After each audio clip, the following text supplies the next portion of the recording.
Hello everyone, this is Shalini and welcome back to my channel. आज हम पढ़ने वाले हैं real numbers from class 10th।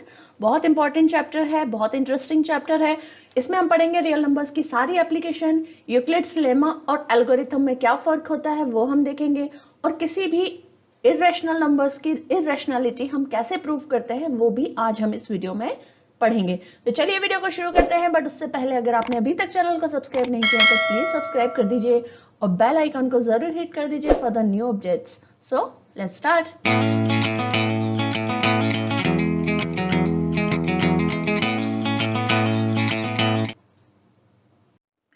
तो आगे बढ़ने से पहले हम एक बार रिवाइज कर लेते हैं हमारी पिछली क्लासेस में हमने क्या पढ़ा है रियल नंबर्स के बारे में। तो रियल नंबर्स को बहुत अच्छी तरह से समझाने के लिए मैंने यहाँ पर एक पिक्चर आप लोगों के लिए प्रेजेंट किया है, जिसमें एक वेन डायग्राम जैसा बना हुआ है।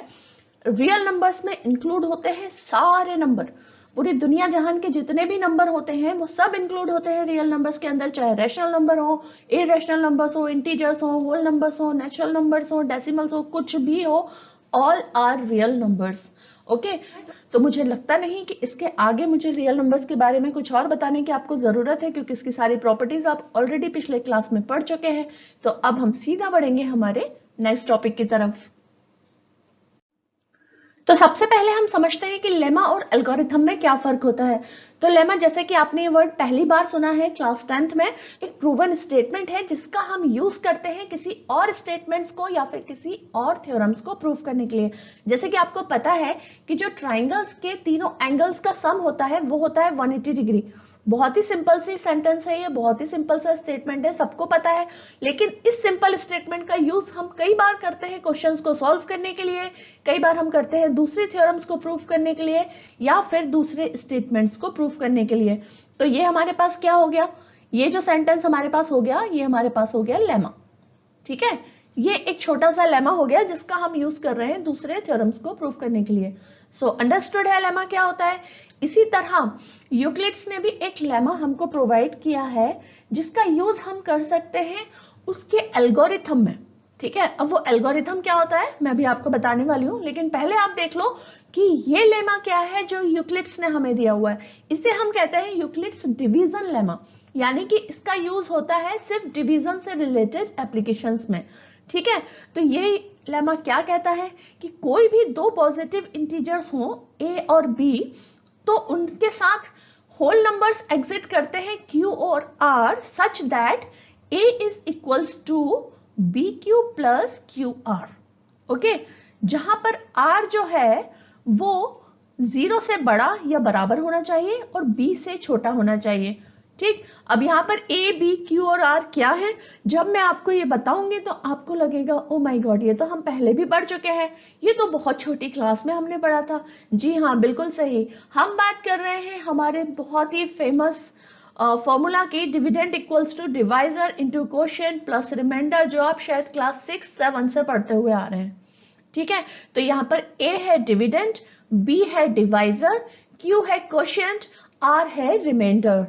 ओके, तो अभी तक आपने इसको सिंपल रखा था, छोटी क्लासेस में ये बहुत ही सिंपल था, लेकिन यूक्लिड्स ने इसमें आपको एक और चीज, जो ये जो स्टेटमेंट है a equals to b q plus r, ये आपको प्रोवाइड की है कि r की जो वैल्यू है, रिमाइंडर जो है, वो कभी भी नेगेटिव नहीं हो सकता।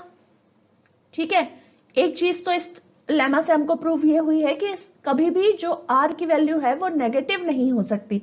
ठीक है, r कभी भी डिवाइजर से बड़ा नहीं हो सकता, r कभी भी डिवाइजर से बड़ा नहीं हो सकता, ये भी एक चीज है। ठीक है, 0 से छोटा नहीं हो सकता और डिवाइजर से बड़ा नहीं हो सकता, ये हमको यूक्लिड्स ने डिवीजन लेमा दिया है, and this is very very important, क्योंकि इसका यूज हम करेंगे, इस लेमा का यूज हम करेंगे एल्गोरिथम को प्रूफ करने में और बाकी भी कई सारे क्वेश्चंस को सॉल्व करने में, प्लस और भी दूसरी थ्योरम्स को प्रूफ करने में। ठीक है, तो अब लेमा समझ में आ गया क्या होता है, यूक्लिड्स का डिवीजन लेमा क्या होता है।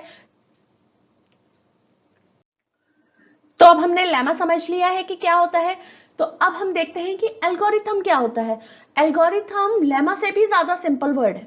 ओके, सुनने में लगता है कि बहुत डिफिकल्ट कोई मैथमेटिकल वर्ड है, बट इट इज नॉट, बहुत सिंपल है। This is just a series of steps, बस आपके जो कुछ काम आप करने जा रहे हो काम को करने के लिए, उस प्रॉब्लम को सॉल्व करने के लिए या उस प्रोसीजर को फॉलो करने के लिए आपको कौन कौन से स्टेप्स लेने पड़ेंगे, this is the algorithm. For example, आपकी मम्मी जब भी कुकिंग करने जाती हैं, सपोज करो वो कोई सब्जी बनाने जा रही है, कोई रेसिपी बनाने जा रही है, तो उनको पता है कि इस रेसिपी में कौन सी स्टेप पहले करनी है, कौन सी स्टेप फिर उसके बाद करनी है। So there is the series of steps to cook a recipe. Similarly, आप जब बाहर जाते हो तो आपने सिग्नल्स पे देखा होगा कि सारे सिग्नल्स एक साथ नहीं खुलते हैं, ठीक है। पहले एक सिग्नल ग्रीन होगा तो दूसरा रेड हो जाएगा, राइट।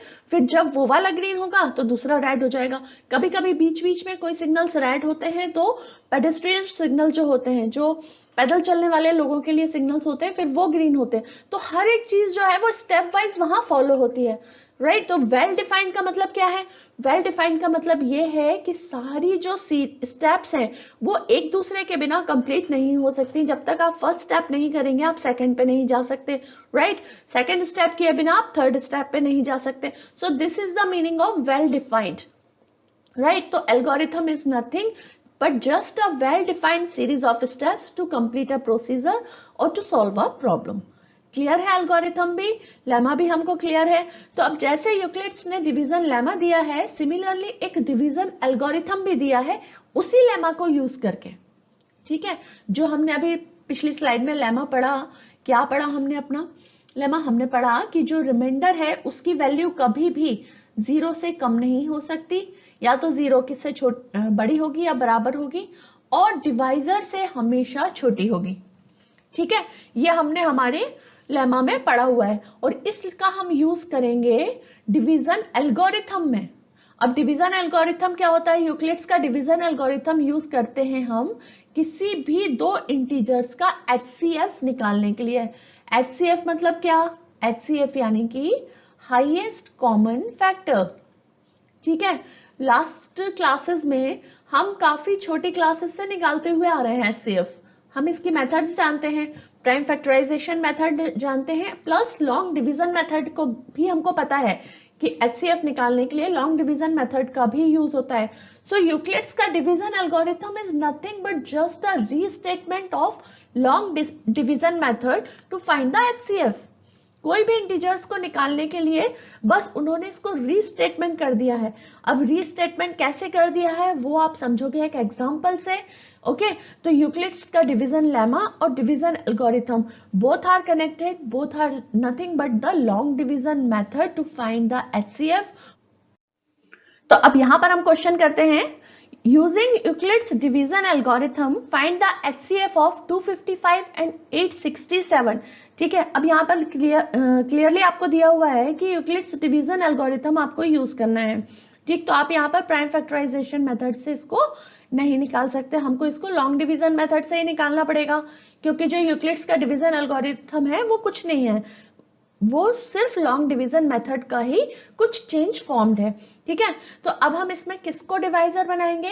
ऑलवेज जो स्मॉल नंबर है उसको हम डिवाइजर बनाएंगे, ठीक है। दोनों नंबर में से जो भी स्मॉल है उसको हम डिवाइजर बनाएंगे। तो चलो 255 को डिवाइजर बना लिया। अब अंदर डिविडेंड किसको बनाएंगे? 867 को, ठीक। अब HCF निकालने के लिए इस लॉन्ग डिवीजन मेथड को हमको तब तक रिपीट करना है जब तक कि हमको रिमाइंडर जो है वो 0 ना मिल जाए, ठीक। रिमाइंडर जब हमको 0 मिल जाएगा तब हमारा HCF हम निकाल पाएंगे, ओके। तो चलो इसको सॉल्व करना स्टार्ट करते हैं। 255 से 3 टाइम्स जाएगा, सो दिस विल बी 765, माइनस करेंगे, सो दिस विल बी 201। तो अभी तो रिमाइंडर 0 नहीं हुआ है, तो अब नेक्स्ट स्टेप क्या होगी हमारी? तो जो हमारा पहले डिवाइजर था, ये जो हमारा फर्स्ट में डिवाइजर था वो अब यहां पर आ जाएगा, डिविडेंड बन जाएगा, ठीक है। तो अब उसको हम अंदर कर लेंगे, डिविडेंड बना लेंगे। डिविडेंड क्या हो जाएगा? 255, और डिवाइजर क्या हो जाएगा? जो हमारा रिमाइंडर बचा है वो अब डिवाइजर हो जाएगा। तो अब 102 से हम डिवाइड करेंगे तो ये जाएगा हमारा 2 टाइम्स, ठीक है। तो अब हम इसको 2 टाइम्स डिवाइड कर देंगे, सो ये दिस विल बी 204, ठीक। माइनस कर दो, this is 5 and this is 8। अब देखो, अब ये जो डिवाइजर था ये फिर से डिविडेंड बन जाएगा, और इस प्रोसेस को हम कब तक करेंगे? इस एल्गोरिथम को, अब आप देख रहे हो ये एक स्टेप्स हैं, ये first step, second step, now this is third step, so this is the series wise step. तो ये एक एल्गोरिथम फॉलो हो रहा है लॉन्ग डिवीजन मेथड का, और ये एल्गोरिथम कब तक फॉलो होगा, जब तक कि हमें हमारा रिमाइंडर 0 नहीं मिल जाता। ठीक है, तो अब हमारे पास अंदर क्या आएगा, जो पहले डिवाइजर था वो डिविडेंड बन जाएगा। सो 51 से हम इसको डिवाइड करेंगे तो ये 2 टाइम्स जाएगा and this will be completely divided, so now the remainder is 0। ठीक है, now the remainder is 0, so process end here. यहां पर हमारा एल्गोरिथम खत्म, अब हमको इससे आगे ज्यादा सॉल्व नहीं करना है। ठीक है, पर HCF हम किसको बोलेंगे, HCF हम किसको बोलेंगे, जो हमारा डिवाइजर था जिसकी वजह से जो रिमाइंडर है 0 हो गया, उसको हम बोलेंगे HCF of these two numbers. This is the HCF। So HCF of 255 and 867 is 255 and 867 is 51 and this is the answer. Okay, so Euclid's division algorithm आपको समझ में आ गया है, राइट? इसमें आपको स्टेप्स फॉलो करना है लॉन्ग डिवीजन मेथड में जब तक कि रिमाइंडर आपके पास 0 नहीं बच जाता। सो यहाँ पर एक और क्वेश्चन मैंने लिया हुआ है जो कि बहुत बहुत ज्यादा इंपॉर्टेंट है। This is the most important question, और ये या इस तरह का कोई और दूसरा क्वेश्चन जिसमें ये जो आपके पास फिगर्स यहाँ पर दिए हुए हैं ये चेंज हो सकते हैं, बट इस तरह का क्वेश्चन डेफिनेटली आता ही आता है, और ये 2 या 3 मार्क्स का क्वेश्चन आपका आएगा। तो इसको आप अच्छे से समझो। इस क्वेश्चन को करने के मैं आपको 2 मेथड बताऊंगी, आपको जो मेथड इजी लगता है वो आप अप्लाई करना है एग्जाम में। जिस भी मेथड से आप करोगे आपके मार्क्स कोई कट नहीं कर सकता, because both the methods are completely correct. तो क्वेश्चन में क्या कह रहा है कि यूज यूक्लिड्स डिवीजन लेमा, यहां पर हमको डिवीजन लेमा हमें यूज करना है to prove that cube of any positive integers of the form 9m 9m plus 1 9m plus 8। इसका मतलब है कि अगर कोई भी पॉजिटिव इंटीजर होगा तो जब हम उसका क्यूब करेंगे तो जो आंसर है वो हमारे पास इसी फॉर्म में आएगा, या तो 9m के फॉर्म में आएगा, या 9m plus 1 या 9m plus 8। ठीक है, अब देखो लेमा हमारा क्या कहता है, a equals to b cube plus r, right? यही कहता है हमारा Euclid's lemma, where r is always greater than or equal to 0 and less than to divisor means b। यहां पर a हमारा क्या है, a है हमारा डिविडेंड, b है हमारा डिवाइजर, q है हमारा quotient and r is the remainder. अब आप ये देखो, ये जो फॉर्म है हमारी, इसको आप 9m को लिख सकते हो 9m प्लस 0, ठीक है, 9m plus 0 9m plus 1 9m plus 8। ठीक है, तो ये इसी फॉर्म में है, b क्यू प्लस r के फॉर्म में है, राइट? तो b क्या है इसमें, जो हमारे पास तीनों ये इंटीजर्स दिए हुए हैं, इसमें b क्या है, b is 9, right? b is 9 here. और पॉजिटिव इंटीजर क्या है, let the positive integer is a। हमको नहीं दिया हुआ है क्वेश्चन में, तो हम मान लेते हैं कि let the positive integer is a। ठीक है, अब a हमारे पास कोई पॉजिटिव इंटीजर है और जिसके लिए b की वैल्यू है 9, यानी कि डिवाइजर है 9। सो फॉर एग्जांपल हम यहाँ पर अलग अलग, a कोई इंटीजर है तो हम उसकी कोई भी वैल्यू ले सकते हैं। ठीक है, तो सपोज करो a की वैल्यू हम पहले 2 ले लेते हैं, ये सारा हम लेट कर रहे हैं, सपोज कर रहे हैं। ठीक है, सपोज हम कुछ भी कर सकते हैं मैथ्स में जब हम बात कर रहे हैं तो हम कुछ भी सपोज कर सकते हैं, लेकिन जो हम सपोज कर रहे हैं उसे हमें फिर बाद में प्रूफ करके भी दिखाना है कि हाँ हमने जो सपोज किया है ये करेक्ट है कि रॉन्ग है, वो स्टेटमेंट हमें बतानी है। तो अब देखो यहाँ पे क्या बोल रहे हैं कि कोई पॉजिटिव इंटीजर है, उसका cube of any positive integer हमको क्वेश्चन में बोला है। तो हमने क्या ले लिया, हमने पॉजिटिव इंटीजर 2 ले लिया। अब हम इसका क्यूब कर दें, ठीक है, a का क्यूब यानी कि 2 का क्यूब, हमने 2 को माना है, यहाँ पर a इंटीजर माना है, तो ये कितना हुआ 8। ठीक है, अब 8 को आप जरा 9 से डिवाइड करके देखो, तो 9 से डिवाइड करो 8 को, नहीं जाता है, छोटा है तो 0 आएगा। ठीक है, 0 आएगा एंड रिमाइंडर क्या बचेगा 8। तो जब हम इंटीजर इंटीजर की वैल्यू 2 लेते हैं तो हमारे पास रिमाइंडर कितना बचता है 8। ठीक है, अब एक और इंटीजर ले लो, देखो 3 ले लो, 3 का क्यूब कर लो, 3 का क्यूब कर लो, क्योंकि क्यूब हमको करना है, क्वेश्चन में लिखा है 3 का क्यूब होता है 27। 27 से डिवाइड करके देख लो 9 को, देखो 9 हम हर बार 9 से क्यों डिवाइड कर रहे हैं, क्योंकि b की वैल्यू 9 है और b क्या होता है, b हमारा होता है डिवाइजर, तो 9 डिवाइजर है इसीलिए हम 9 से डिवाइड कर रहे हैं, तो 9 3 27।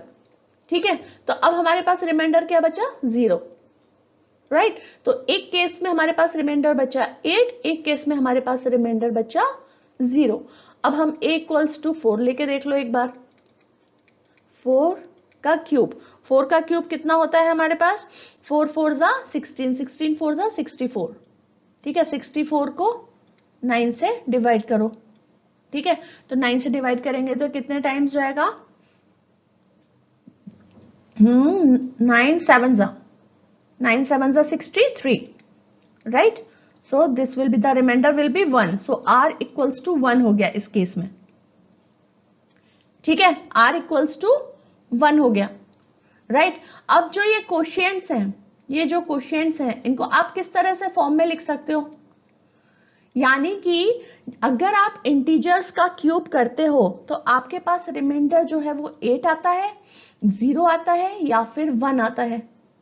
ठीक है, यानी कि आप इसको इस तरह से लिख सकते हो, क्वोशिएंट को हम m मान लेते हैं इंटीजर, तो 9m प्लस 0, इसके लिए 9m प्लस 1, ये जो रिमाइंडर है r इक्वल्स टू, इसको हम इस फॉर्म में लिख रहे हैं, देखो a equals to b q plus r की फॉर्म में हम यहां पर इसको लिख रहे हैं। ठीक है, तो a इक्वल्स टू हमारे पास क्या आया, डिवाइजर कोशिएंट, कोशिएंट को हमने अभी इंटीजर m मान लिया क्योंकि हमको क्वेश्चन में m के फॉर्म में ही प्रूफ करना है, इंटीजर है तो हम कुछ भी मान सकते हैं उसे। ठीक है, प्लस 0, एक बार आया था रिमाइंडर 0, फिर 9m प्लस 1, एक बार रिमाइंडर आया 1, फिर एक बार रिमाइंडर हमारे पास क्या आया 8, तो हम क्या लिख सकते हैं 9m प्लस 8। ठीक है, तो ये 9m प्लस 0 को तो क्या है 9m ही लिखेंगे direct, and 9m plus 1 and 9m plus 8। So hence it is proved that जब भी आप किसी पॉजिटिव इंटीजर का क्यूब करते हो तो रिमाइंडर हमेशा इसी फॉर्म में आता है, 9m, 9m plus 1 and 9m plus 8 when divisor is 9। ठीक है, तो ये तो हुई हमारी इसकी फर्स्ट मेथड। अगर आपने ये नोट कर लिया है पूरा तो मैं इसको यहाँ पे क्लीन अप कर देती हूँ, पूरा ये क्लीन कर देती हूँ, तो हम यहाँ पर करेंगे अब इसकी second method. Okay, so now come to the second method. ठीक है, सेकेंड मेथड में हम क्या करेंगे, देखो सेकेंड मेथड आपने जैसे फर्स्ट मेथड किया उससे काफी डिफरेंट रहेगी सेकेंड मेथड। देखो अब क्या है, यहाँ पर हम फिर से मान लेते हैं कि पॉजिटिव इंटीजर कोई है a। ठीक है, ये तो हमको मानना ही मानना है, ये फर्स्ट स्टेप है जिसमें हमें कोई पॉजिटिव इंटीजर a मानना है। ठीक, और यहाँ पर b की वैल्यू कितनी है 9 है, b की वैल्यू 9 है। ठीक है, अब देखो हमको लेमा में क्या बोलते हैं कि जो r की वैल्यू है वो 0 से बड़ी और b से छोटी होनी चाहिए। अब अगर यहाँ पर b की वैल्यू 9 है, b की वैल्यू 9 है तो r की वैल्यू क्या होगी, या तो 0 होगी या 1 2 3 4 5 6 7 या 8।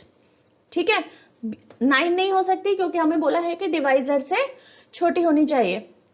अब अगर हम ये सारी वैल्यूज को एक एक करके इस इक्वेशन में रखेंगे और फिर हम इस क्वेश्चन को सॉल्व करेंगे तो ये बहुत ज्यादा लेंदी हो जाएगा, बहुत ज्यादा टाइम कंज्यूमिंग हो जाएगा। तो इसके लिए हम क्या करते हैं कि हमारे पास एक डिविजिबिलिटी रूल में एक कंसेप्ट होता है, या फिर आप कह लीजिए एक स्टेटमेंट होता है कि अगर कोई नंबर 9 से डिवाइड होता है तो वो नंबर 3 से भी डिवाइड होता है, राइट। ये डिविजिबिलिटी रूल में हम ऑलरेडी पढ़ चुके हैं। डिविजिबिलिटी रूल का एक वीडियो भी मेरे इस पे चैनल पर है अवेलेबल, तो आप चाहें तो वहां जाकर भी इस स्टेटमेंट को दोबारा चेक कर सकते हो। ये स्टेटमेंट एकदम ट्रू है कि अगर कोई नंबर 9 से डिवाइड होता है तो वही नंबर 3 से भी डिवाइड होता है। तो हम अगर डिवाइजर को 9 की जगह पर यहाँ पर 9 ना लेकर, हम इसको 9 को मैं यहाँ पे इरेज कर देती हूँ, तो 9 ना लेकर अगर हम इसको 3 लें तो भी हम इस क्वेश्चन को सॉल्व कर सकते हैं। ठीक है, क्योंकि जो 9 से डिवाइड हो रहा है वो 3 से भी डिवाइड हो जाएगा। तो हम यहाँ पर b को 3 ले लेते हैं। अब ऐसा करने से होगा क्या, अब ऐसा करने से ये होगा कि r की अब हमको सिर्फ 3 ही वैल्यूज लेनी पड़ेंगी।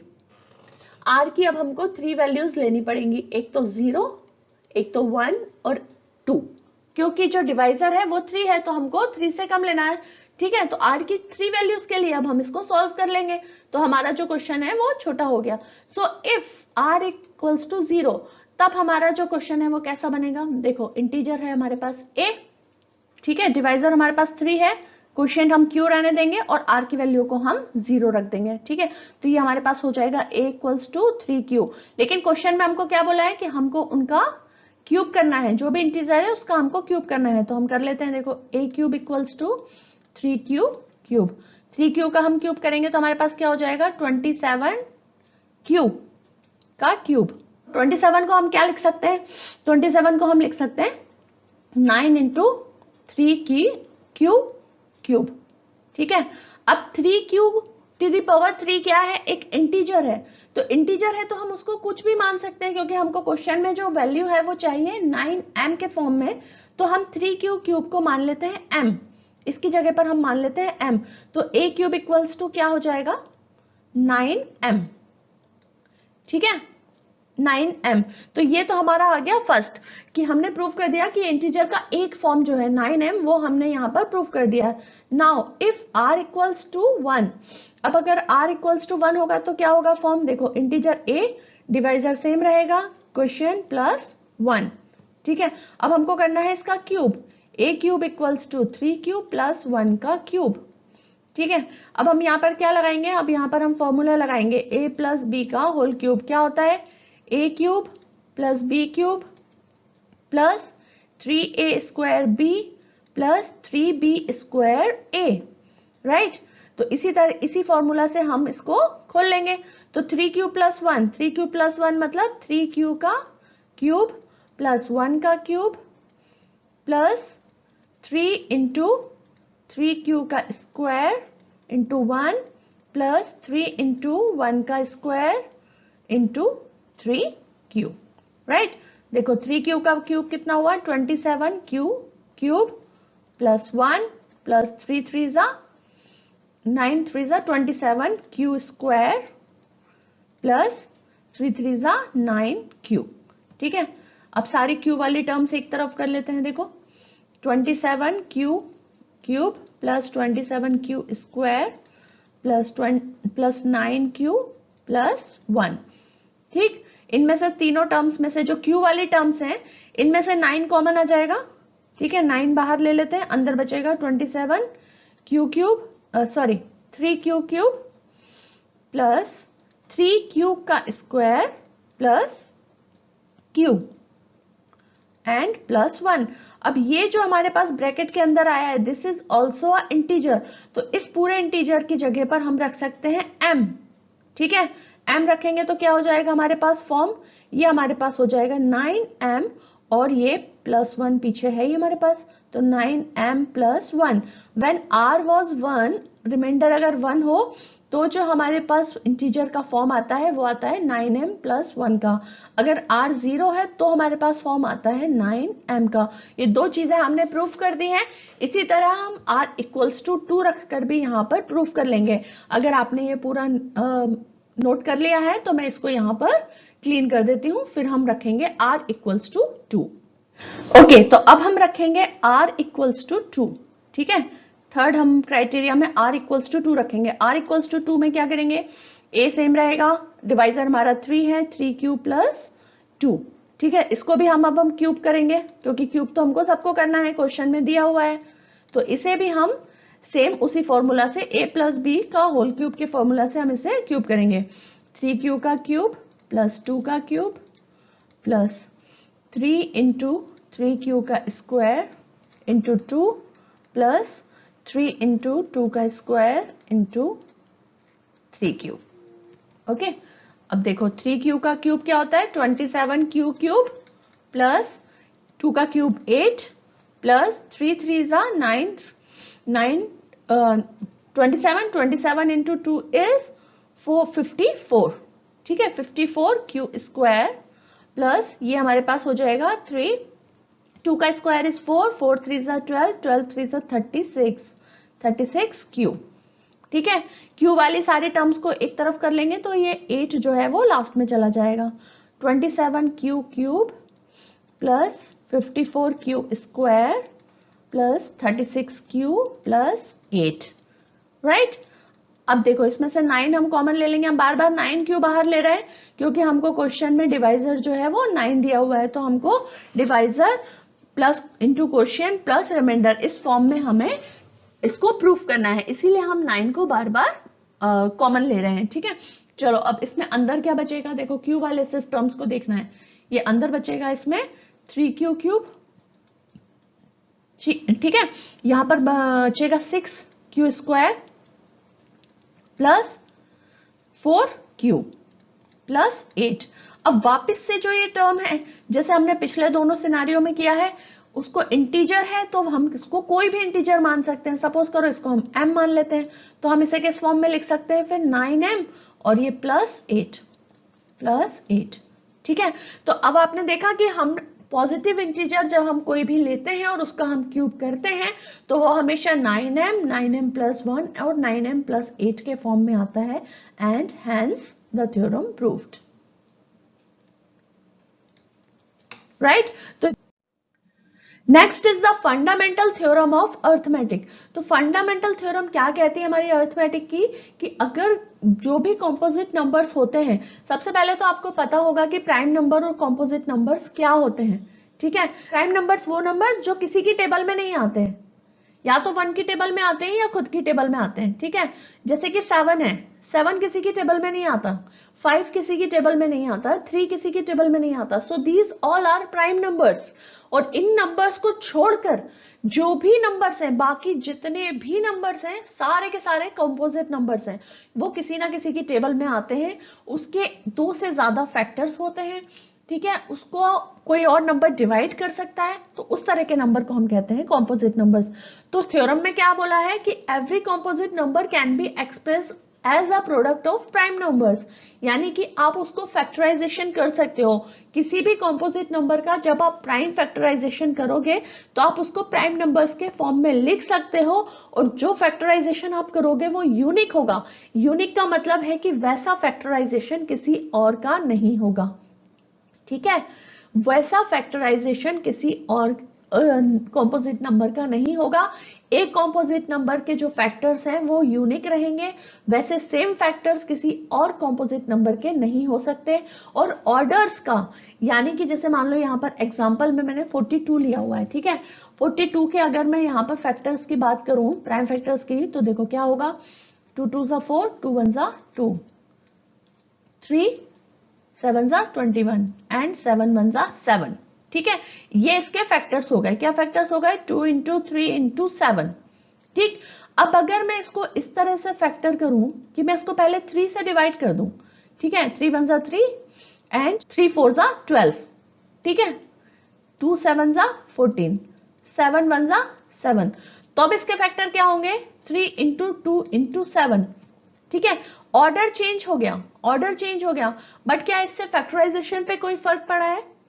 ठीक है, फैक्टराइजेशन पे कोई भी फर्क नहीं पड़ता है। अगर ऑर्डर चेंज हो तो प्राइम फैक्टर्स कहां पर आ रहे हैं, किस ऑर्डर पे आ रहे हैं, इट डजंट मैटर। लेकिन जो फैक्टराइजेशन है 2 इंटू 3 इंटू 7 या 3 इंटू 2 इंटू 7, यानी कि ये तीनों जो नंबर्स हैं 42 के जो फैक्टर्स हैं, दिस इज यूनिक।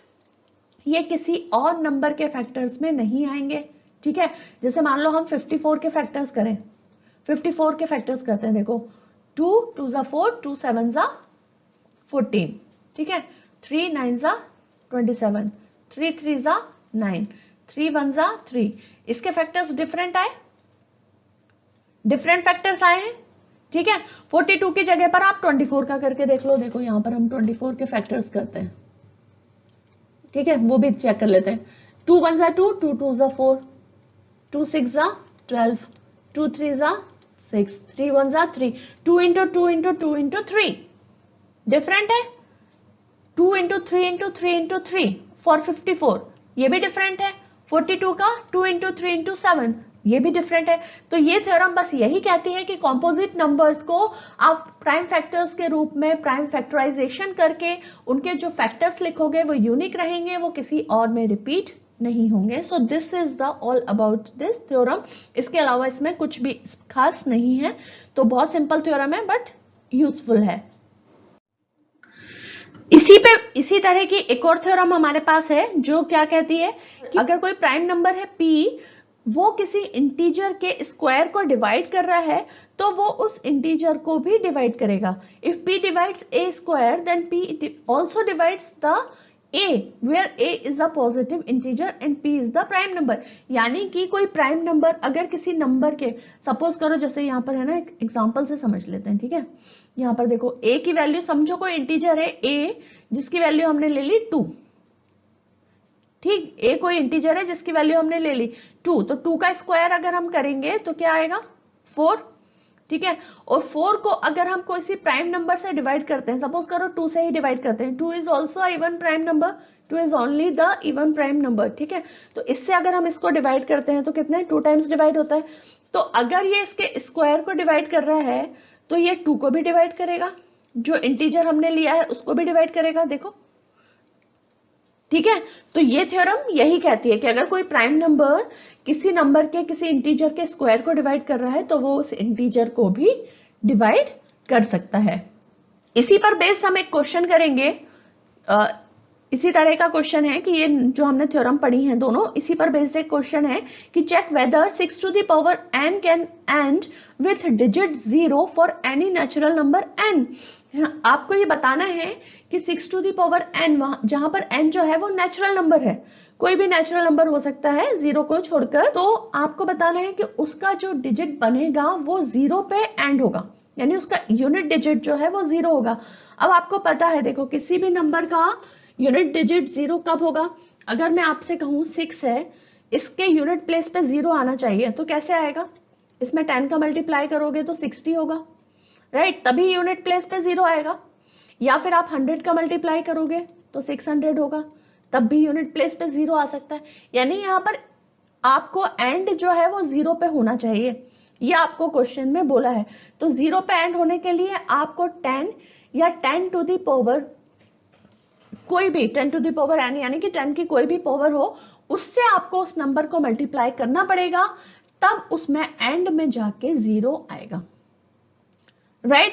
क्लियर है मेरी बात? अब आप यहां पर एक चीज नोटिस करो, ठीक। यहां पर अगर हम फैक्टर्स की बात कर रहे हैं तो 10 के फैक्टर्स क्या होंगे? देखो 5, 2 और 5, ठीक है, ये 10 के फैक्टर्स होने चाहिए, 2 एंड 5। इसी तरह से 100 के फैक्टर्स क्या होंगे?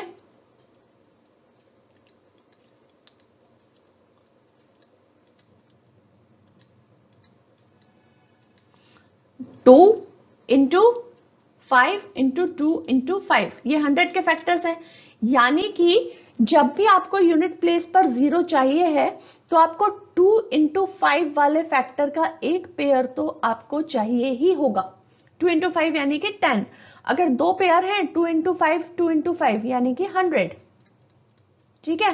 3 पेयर्स हैं 2 इंटू 5 2 इंटू 5 इंटू 2 इंटू 5 यानी कि वो कौन सा नंबर हुआ?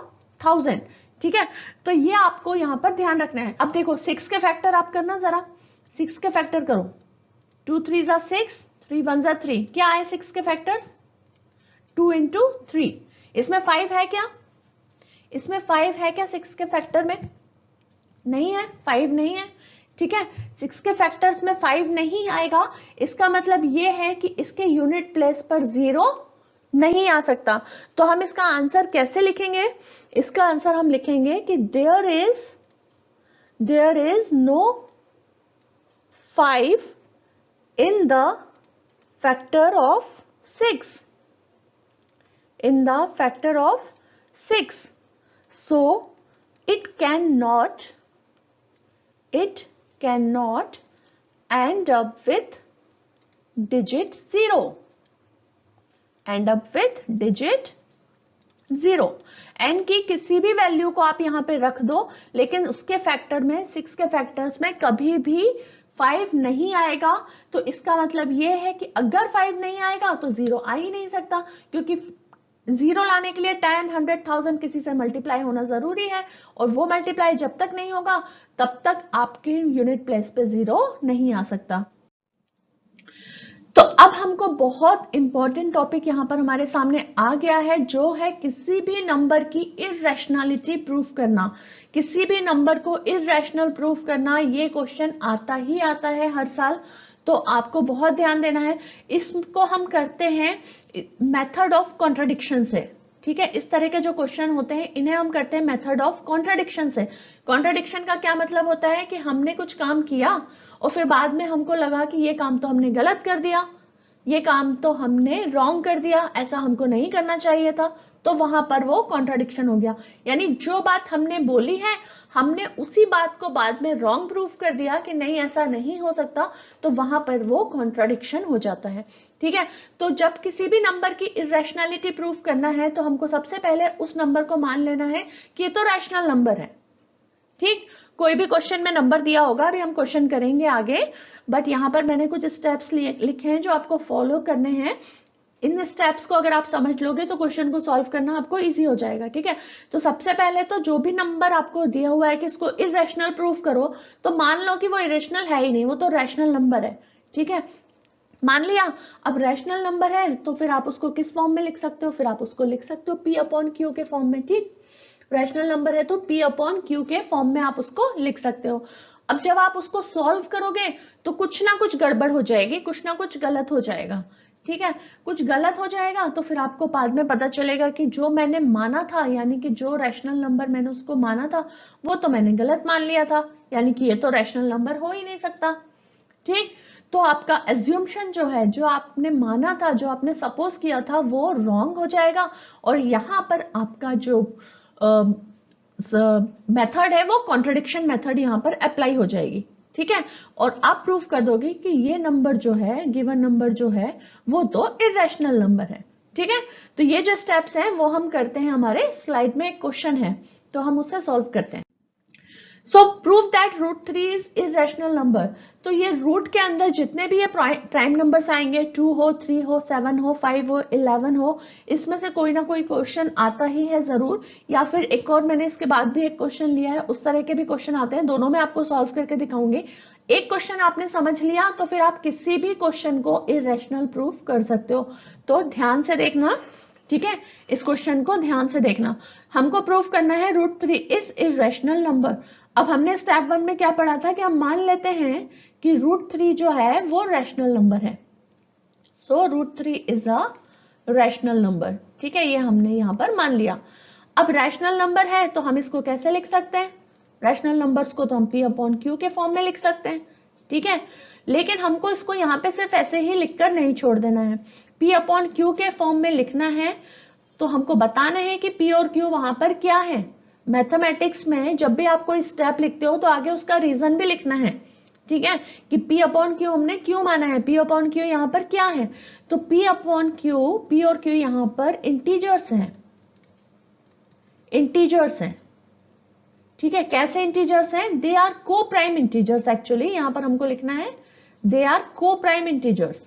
को प्राइम का क्या मतलब होता है अभी मैं आपको बताती हूँ। P एंड Q आर को prime integers and Q cannot be equals to 0, denominator 0 नहीं हो सकता, ठीक है। तो ये लाइन यहां पर लिखना कंपलसरी है। अब को प्राइम का क्या मतलब होता है? को प्राइम का मतलब होता है ऐसे नंबर्स जो सिर्फ 1 की टेबल में आते हैं, ठीक। ऐसे नंबर जो केवल 1 की टेबल में आते हैं, जैसे 1 हो गया, 2 हो गया, 3 हो गया, ठीक है, 5 हो गया, 7 हो गया। या फिर आप कह सकते हो कि उन नंबर्स के साथ जब आप किसी भी नंबर का HCF निकालोगे तो 1 आएगा। भाई सीधी सी बात है, जब उसके कोई फैक्टर होंगे ही नहीं, वो किसी और की टेबल में आएगा ही नहीं, तो उसमें हाईएस्ट कॉमन फैक्टर क्या आएगा? उसका हाईएस्ट कॉमन फैक्टर 1 ही तो आएगा। तो इस तरह के नंबर जिनका HCF 1 आता है उन्हें हम कहते हैं को प्राइम नंबर्स, को प्राइम इंटीजर्स। और Q जो है वो डिनोमिनेटर में 0 नहीं हो सकता, ये कंडीशन यहां पर आपको लिखनी है, ठीक है। अब हम क्या करेंगे? अब हम करेंगे इसका दोनों तरफ स्क्वायर। क्यों करेंगे स्क्वायर? देखो, क्योंकि हमको यहां पर हटाना है रूट का साइन, ठीक है। तो यहां पर हम करेंगे स्क्वायर और इस चीज को भी हम यहां ब्रैकेट में लिख देंगे, स्क्वायरिंग बोथ साइड्स। मेथड के मार्क्स ही सबसे ज्यादा मिलते हैं। आपका आंसर करेक्ट भी होगा और मेथड रॉन्ग होगी तो पूरा क्वेश्चन रॉन्ग हो जाएगा। ठीक है, तो मेथड हमेशा करेक्ट लिखनी है, स्टेप बाय स्टेप लिखनी है, एल्गोरिथम को फॉलो करना है। ठीक है, एल्गोरिथम वर्ड का मीनिंग अब अच्छे से समझ गए ना, कैसे एल्गोरिथम को हमको फॉलो करना है, स्टेप्स को फॉलो करना है। ठीक, तो चलो अब यहाँ पर स्क्वायर कर दें। √3 का स्क्वायर है 3, ये हो जाएगा हमारे पास p square upon q square. ठीक है, q स्क्वायर को इधर ले जाते हैं और 3 को इधर ले आते हैं, तो क्या हो जाएगा ये q square equals to p square upon 3। ठीक है, अब देखो हमने हमारी थ्योरम जो अभी हमने फंडामेंटल थ्योरम पढ़ी थी, उसके बाद एक और थ्योरम पढ़ी है ना कि अगर कोई प्राइम नंबर किसी इंटीजर के स्क्वायर को डिवाइड कर रहा है तो वो इस इंटीजर को भी डिवाइड करेगा, यानी कि जो 3 है वो p अपॉन p को भी डिवाइड करेगा। ठीक है, और अगर ये p को भी डिवाइड करेगा तो फिर ये को प्राइम कैसे हुआ p? हमने तो माना था कि p और q जो है वो को प्राइम इंटीजर्स हैं, यानी कि ये तो 1 के अलावा किसी से डिवाइड ही नहीं हो सकते, तो 1 की टेबल में आते हैं। लेकिन यहाँ पे तो लिख रहे हैं कि ये 3 से भी डिवाइड हो रहा है, तो फिर p को प्राइम कैसे हुआ? p तो को प्राइम फिर नहीं हुआ, यानी हमने जो माना था वो तो यहाँ पे गलत हो रहा है, राइट, वो तो रॉन्ग है यहाँ पर। तो हम यहाँ पर कह सकते हैं कि ये कॉन्ट्राडिक्शन है। हम सबसे पहले यहाँ पर ये जो है थ्योरम वो हम लिखेंगे कि if p square is divisible by 3 then p will also be divisible by 3 but p is a co-prime integer, so here is the contradiction। ठीक है, लेकिन अभी हमको एक और चीज प्रूफ करनी बाकी है, क्योंकि अभी हमको q को भी प्रूफ करना है। ठीक है, q के फॉर्म में भी उसको प्रूफ करना है। अब देखो यहां पर क्या होगा, अब p अपॉन 3 अगर हम करेंगे तो डेफिनेटली हमको कोई आंसर मिलेगा, कोई इंटीजर मिलेगा। ठीक, कोई इंटीजर मिलेगा, let this integer is m, या फिर इसको a तो हाँ a नहीं माना ना हमने किसी को, ABCD कुछ भी मान सकते हो p और q को छोड़कर, तो ये यहां पर हमने इसको मान लिया m। तो अब क्या होगा, p इक्वल्स टू 3m हो गया। ठीक है, p इक्वल्स टू 3m हो गया। इस वैल्यू को क्या करेंगे, हम यहाँ पर पुट कर देंगे। कहां पर पुट करेंगे, देखो q square equals to p की जगह पर हम करेंगे 3m स्क्वायर अपॉन 3, इस वाले में हमने पुट कर दिया। तो ये हमारे पास कितना हो गया, 9m स्क्वायर अपॉन 3, ये कट हो गया, 3 3 जा 9, 3m स्क्वायर। अब m स्क्वायर को एक तरफ कर लेंगे और q स्क्वायर अपॉन 3, ये जो 3 है ये q के साथ नीचे चला जाएगा। अब ये अगेन सेम चीज आ गई कि अगर q स्क्वायर को डिवाइड कर रहा है तो फिर q को भी डिवाइड करेगा 3, लेकिन q भी तो को प्राइम इंटीजर है, यानी कि p को भी 3 डिवाइड कर रहा है और q को भी 3 डिवाइड कर रहा है, और p और q दोनों हमने को प्राइम इंटीजर्स यहाँ पर माने हुए हैं। ठीक है, को प्राइम इंटीजर्स होते हैं, तो ये तो कॉन्ट्राडिक्शन हो गया। इसका मतलब जो हमने अज्यूम किया था स्टार्टिंग में कि √3 रैशनल नंबर है, वो तो कॉन्ट्राडिक्शन है। This is the contradiction. Okay, this is the contradiction. So √3 cannot be the rational number, √3 is irrational number, hence proved। ठीक है, इसी तरह से आप 2 का भी प्रूफ कर सकते हो, आप उसका भी स्क्वायर करोगे और फिर बाद में लिख दोगे कि ये इससे डिवाइड हो रहा है तो ये को प्राइम नहीं हो सकता। सिमिलरली 5 का, 7 का, 11 का, आप किसी भी नंबर का यहाँ पर इरेशनलिटी प्रूफ कर सकते हो विद दिस मेथड। एक और क्वेश्चन है रैशनैलिटी पे based, prove that 6 plus √2 is irrational number. बहुत ही सिंपल है ये क्वेश्चन, हम लेट कर लेते हैं वापस से कॉन्ट्राडिक्शन कि 6 प्लस √2 इज रैशनल नंबर। सबसे पहला स्टेप तो ये हमको करना ही करना है कि this is the rational number. अब अगर ये रैशनल नंबर है तो इसे हम p अपॉन q के फॉर्म में लिख सकते हैं, और ब्रैकेट में हमारा सेंटेंस जरूर लिख देना कि वो को प्राइम इंटीजर्स हैं। ओके, यहाँ पे मैं नहीं लिख रही हूँ पूरा, बट आप पूरा लिखना कि p एंड q को प्राइम इंटीजर्स हैं, q cannot be equals to 0। ठीक है, अब हम क्या करेंगे, √2 को एक तरफ रहने देंगे, p अपॉन q, और 6 को हम दूसरी तरफ ले जाएंगे। यहाँ पे प्लस में था, इधर जाके माइनस में हो जाएगा। √2 इक्वल्स टू p, अब हम इसका एलसीएम ले लेंगे, q माइनस 6q।